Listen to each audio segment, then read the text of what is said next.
Geeking out at the movies.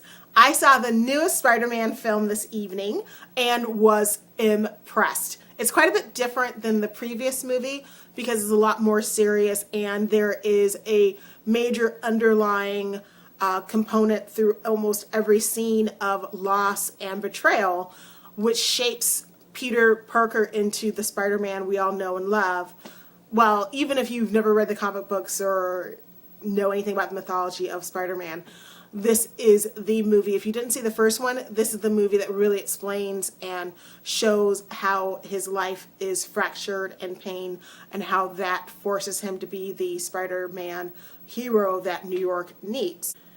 It is a great film. They have rectified mistakes from previous incarnations of the film, namely, one of the things I really like about Spider-Man 2, the Amazing Spiderman 2, is that they don't clutter it up with too many arch nemesis or villains.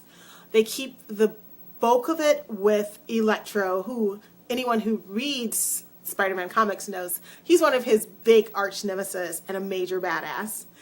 And Jamie Foxx does a really good portrayal of sort of fleshing out the character so that you get to know his motivation and why he's so angry, and why Electro chooses to not be a good guy but a bad guy, and why he fixates so much on Spidey.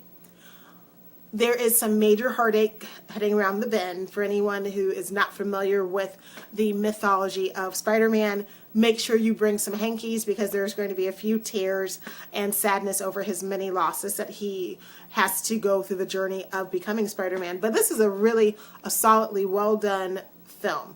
There's some direction shots that I wouldn't have liked when he's flashing back and forth between him and his girlfriend, but it's still a very engrossing, fascinating film where they're taking the comic book and making it almost like a traditional drama, and it's just very well done. And the acting is great, the cast is great, the interaction that they have, the chemistry between everyone, it is a winner. So I am recommending you go see Spider-Man 2 in 3D, because it really enriches the film and adds a depth and texture to it that just makes it come out of the screen. Not just because it's in 3D, but because it just really makes the story feel like you're really in the film and part of the movie.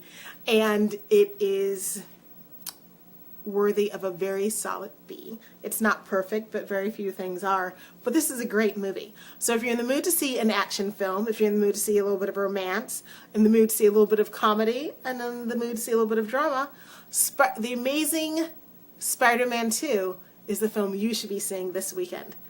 This is Cherry at the Movies, and I'll be seeing you in the aisles. Geek out with Cherry_LA at Twitter, and my blog, cherrydavis.org.